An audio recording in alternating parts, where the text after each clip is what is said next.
everybody, it's Romania Black. We are on episode 13 of My Hero Academia. Have a Merry Christmas. It's Christmas in June, July. So we're having a Christmas episode, which again is going to be very, very interesting to see our crew celebrate Christmas. But I'm pretty excited to see where this goes to from here. Last episode, we got Bakugo and Todoroki getting their licenses, starting to become fully fledged heroes like everybody else. We concluded our Class 1A, Class 1B battles. There's been lots of things with the manga going on. All for One seems to be moving behind the scenes. And there's not much I can talk about without spoiling anything. So, but basically last episode was pretty good. I really enjoyed last episode. Seeing Bakugo be the one-liner king, like, get a job. Like, that was just really great. So, I don't have much that I can comment on that doesn't involve spoilers, except that I'm really interested in this episode. I'm trying to think if we've had My Hero Academia do any holidays before. I don't think so. In the manga, Horikoshi does a really good job of doing, like, Halloween, festive holiday things, and I really like Horikoshi's sketches when he does all of that, so that's a lot of fun. Like I commented in the last episode, if you've not followed him on Twitter, you should, because he did a really cool Christmas sketch that I got posted here for the episode that airs today. So that was really cute. I like Jiro in the outfit, and then Todoroki, he did lots of little cute sketches. And then the Christmas tree with Bakugo and Deku. Okay. Like, I love when Horikoshi does, like, weird kind of derpy sketches. Like, they're a lot of fun. But, yeah. So, I'm pretty excited to see where this episode goes and see what we're going to do. I'm curious to know if we get a new OP or not, or if we're going to stick with the same one for this one, because I can't remember if some seasons it sticks with the same one up through episode 13. I thought that this episode would be a new OP, but now I'm not sure. Now I'm questioning myself. So, we shall see. But in any case, I woke up, got ready, and was like, okay, time to watch My Hero Academia. I'm so excited. So, thank you all so much for watching. I hope you enjoy the reaction. And yes, let's start episode 13 here. In 5, 4, 3, 2, 1, let's go.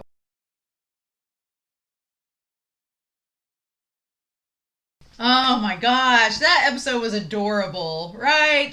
That was so cute. I I have to say, I really love that Horikoshi commits to these characters, and when he wants to commit, he will commit. But, yeah, so I can't say much about the Shigaraki and Deka City thing without getting into spoilers, so I'm not going to. I'm going to skip that part. If you want to stick around for Spoiler Corner, I'll talk about it more there. But, getting to the interview, of course, the worst people to interview out of all of Class 1A is Shoto and Bakugo. They're the worst people to interview because, one, Shoto is so literal. Bless his heart.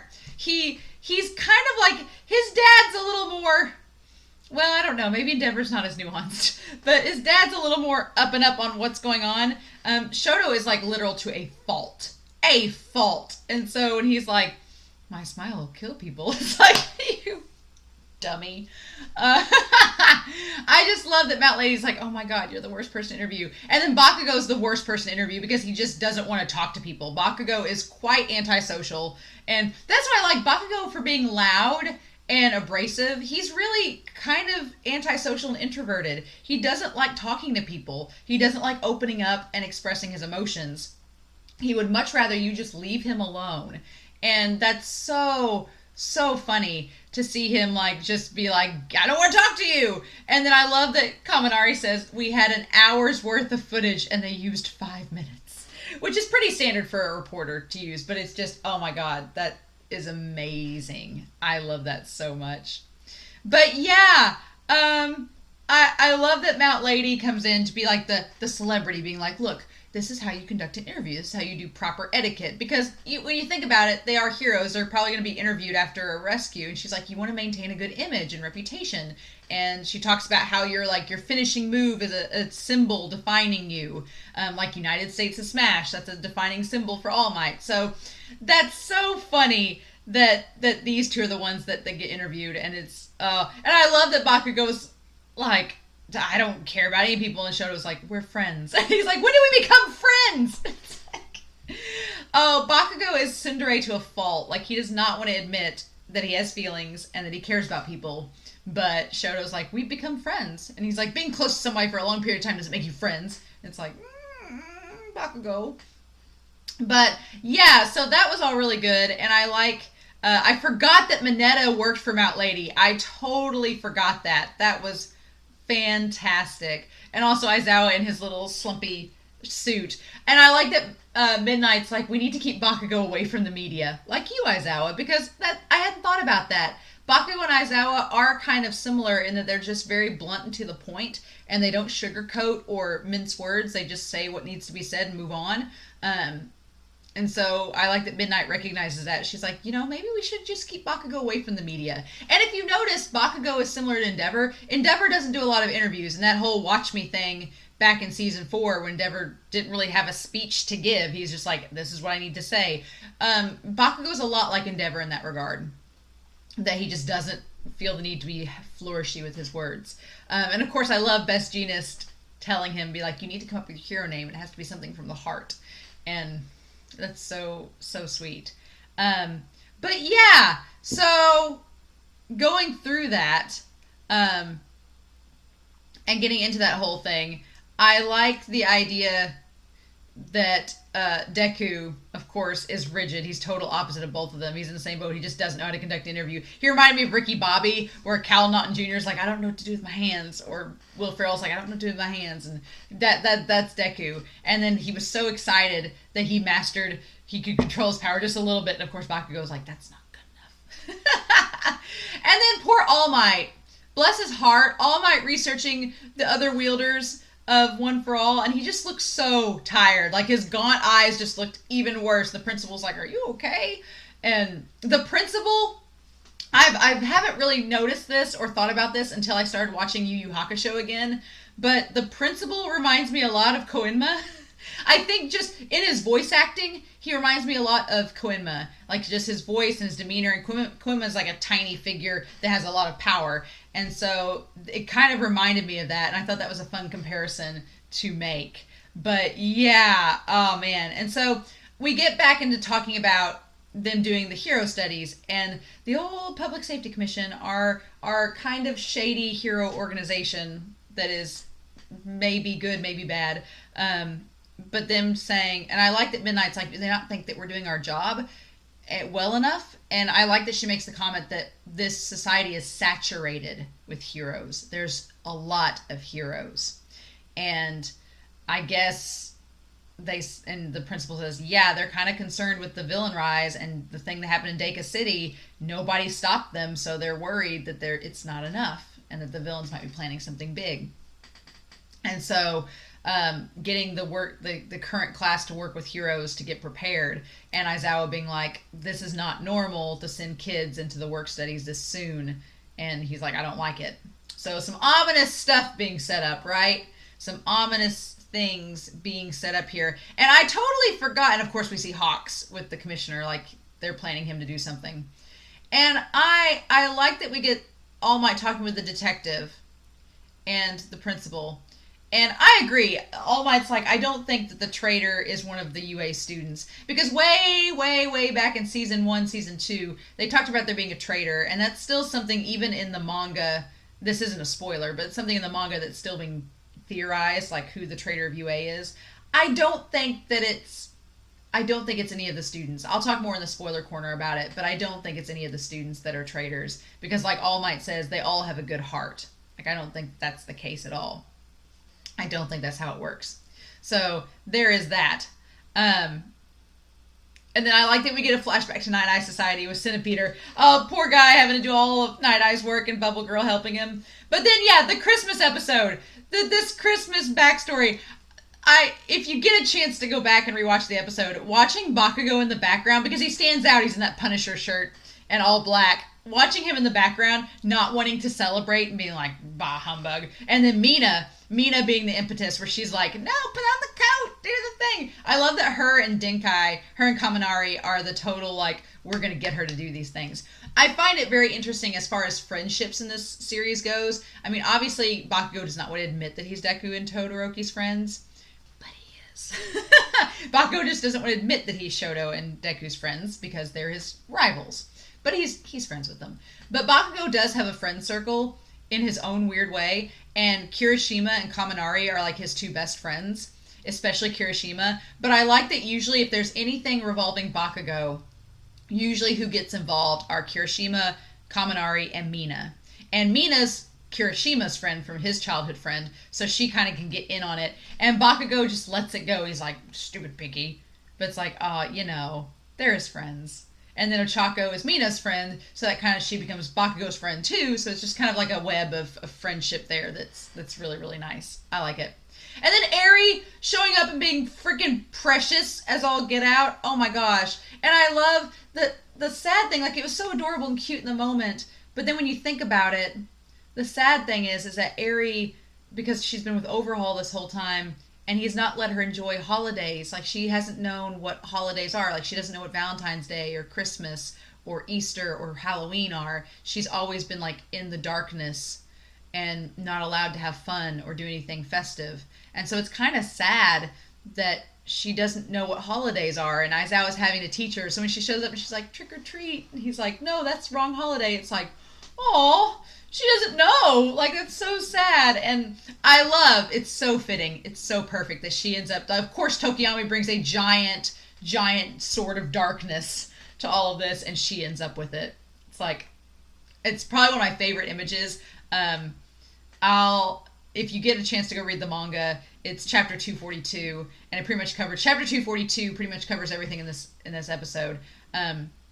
And that's not really a spoiler, but if you read chapter 242, it won't spoil you too much. This chapter ends where this episode ends, and it shows her with the sword, and it's so cute. And Mirio's like, oh my gosh! But yeah, so Deku, of course, it's kind of ominous foreshadowing. He's like, I can't wait till we have Christmas like this next year. Don't say things like that, Deku. Don't. But then, of course, at the very end of this, we get, because Bakugo had talked about going back to Best Jeanist, but then at the end, Shoto's like, hey, how about you guys come with me and we work for Endeavor together? And it's like, well, if you've got your top 3 potential heroes for the future together, why not train with the number 1 hero? So that's pretty exciting. I'm pretty excited about that. But yeah, I'm really surprised because it looks like I guess we're getting a new OP and ED next episode. Cool, because we'll be at episode 14 next week. We're halfway through the season at this point. We're at the halfway point, and it looks like things are good. This episode seemed like it was setting up for things to go down, so I'm pretty excited about that. But yeah, so I've got some spoilers to talk about, and I want to do that. But if you're not sticking around for Spoiler Corner, as always, thank you all for watching the reaction with me. I hope you all enjoyed this. And yeah, next week looks like it's going to be a lot of fun with Endeavor. What could happen? So I hope you all have a wonderful week. Stay safe, take care, and I'll talk to you all again soon. Spoiler time. Oh my gosh. So I'm going to give props to the studio in a sense, because here's my thing. I am very much like a manga adaptation purist. Like I am all about an author's source material getting adapted properly. And so at first, this episode in the preview, I'm trying to rein in my teacher self and my like adaptation snobbery to be like, why are we moving stuff around? But I think that they can make it work. I do. I'm very surprised that it seems like we're going to go through... my question is, are we going through ending? Are we going through that route next? Because this episode covered chapters 241 and 242. And it covered it beat for beat. Like, everything from those chapters was included, which I appreciated. And it's weird, because 241 and 242 are transition chapters in the manga. They transition from My Villain Academia into the Endeavor Agency arc. And then the Endeavor Agency arc and ending and that whole deal transitions into the War arc. So my thought is that they're just going to do Endeavor's Agency. Because I saw this morning, people on Twitter had put out some promotional stuff about the Endeavor Agency, and I'm like, okay, we're going to do Endeavor Agency this go round, and we're going to start combining it with the setup for My Villain Academia. Okay, fine, That's fine with me. I can handle that. So it seems like the studio is reworking everything to try to do, which granted, Endeavor's agency arc is again a transition arc into the war arc. So I think that a lot of people have commented on I've watched some other reactors look at My Hero Academia, and I've looked at the comment section on it because I'm not afraid to be spoiled about My Hero because I keep up with the manga. I feel like everybody's on the same wavelength that we all think that they're getting the happy stuff out of the way first and then transition to a lot darker content. And so I feel like they're maybe doing the Endeavor Agency arc next and maybe ending, because they started out with the Todorokis. We started out with Todorokis at the beginning of the season, so it makes sense that we get that storyline run through, right? So then I'm guessing that after the Todoroki storyline, then we're going to cut through to the My Villain Academia and into the war arc. I don't want them to skip things in My Villain Academia because that arc is so good, and I don't want them to skip it. And I'll be honest, seeing the opening of this episode, it wasn't that I was disappointed, it's that I wasn't surprised. Like, they censor a lot. The manga is the destruction of Deika City in the manga, and Shigaraki just covered in blood and looking just horrifically scarred is it's pretty gruesome. And so at the beginning of this episode I'm like, oh yeah, they're either one, censoring the hell out of it because it's pretty gruesome, or two, they're saving their budget for when we go back through and redo it, and then it's like, oh crap, yeah. So they're either saving their budget for that to show us it all in its full glory, or they're gonna censor it pretty heavy. So I don't know. But I'm like, they can't skip that. It's a really important arc. And yeah, they can't skip it because it's so integral to the whole hero arc and everything. So I think they're building up to get the Endeavor Agency out of the way, because the Endeavor Agency arc is fun. I really like the Endeavor Agency arc, and it's setting up Dabi, it's setting up a lot of things. And so I'm glad they're doing it, but I just don't want them to skip out anything with My Villain Academia and leading into the war arc. I don't want them to skip anything like that. Some little subtle things that were kind of brought up in this episode. One, Midnight talking to Aizawa, being like, we shouldn't keep Bakugo with the media, kind of like you. That's a nice little foreshadowing to... and if you don't read the manga, you wouldn't realize this, but I think it's a nice little callback to how Midnight and Aizawa have known each other for a while. And again, like I've said, I really wish that they would, in Season 6, I don't think they'll get to it this season, but in Season 6, I really hope that they touch base on Aizawa and his past with Midnight and Present Mike and Shirakumo. Because Midnight was his senpai, was a year older than him in high school, and he kind of looked up to her too, and they were all friends. So I think that was a nice little nod to the fact that they've known each other for a while, which is cool. The other thing is, of course, the thing with Best Jeanist. It was so hard for me not to spoil in the moment and be like, because Bakugo respects Best Jeanist a lot. Like, of all the heroes, I think Bakugo respects Endeavor, but I think if Bakugo could choose his favorite, it would be Best Jeanist. And it's really hard because there's a whole plot where it looks like Hawks kills Best Jeanist, and I wonder if we're getting that. It looks like we might be getting that next episode, the whole thing with Hawks and taking out Best Jeanist. So I'm like, oh my god. But I'm really curious how the studio is going to reorganize this arc to make Redestro's backstory fit in, to make the whole My Villain Academia thing flow. I'm very curious how they're going to do this. Because I'll be honest, reading the manga, yeah, it's a little disjointed because Horikoshi just does what he wants, and he's like, okay, I'm going to give you this story. Oh yeah, now I'm going to give you this flashback, and now we're going to move forward, and now we're going to flashback. Like, Horikoshi just does what he wants with the manga, which I respect 100%. Like, do what you want, you're the author. But if you're adapting it to an anime, then to make it coherent, you probably need to move some stuff around to make it a more coherent narrative. And it makes sense that they're moving Endeavor's agency arc to this because it fits the narrative better and it fits where the season's been going. But I just don't want them to lose anything in the shuffle and for us to forget anything, because My Villain Academia arc is such a really cool arc. And I've heard it's not as popular in Japan, and I'm like, oh, but it's so good and it's so important to the whole plot of the whole show. It's like, so I don't know. So basically chapters 218 through 240, they're gonna have to do it the rest of this season, and I'm like, guys, don't forget things from that. So I'm very curious. I'm gonna try to be optimistic of how they're gonna handle it, but I'm like, but it looks like we're possibly next episode getting back into we're getting the start of My Villain Academia, and I'm wondering if they're gonna blend them together and do it that way. I don't know, but we definitely are probably getting a new OPED in the next episode. So I think that's going to be telling where this season goes and where the series goes. It's one of those things where this is why I'm an anime only with Jujutsu Kaisen, because I feel like those that are anime only with this show are going to be like, oh, what a cute episode. There's some ominous foreshadowing. Ha ha ha. And they will be none the wiser to what's going on with this whole restructuring of the manga. And so there's kind of like an ignorance is bliss sort of thing, and I kind of almost wish I was like that with this show, so I wouldn't be sitting here going, but you're not showing the good stuff, because I know they eventually will, and I like the Endeavor Agency arc, like the ending storyline with Natsu and Fuyumi, and I saw a piece of promotional art that showed Natsu and Fuyumi on there, so that makes me think they're getting ending in this season, which is fine. That's fine, but I'm like, And there was 2 parts of this Christmassy episode that weren't shown, and we flashed back to it.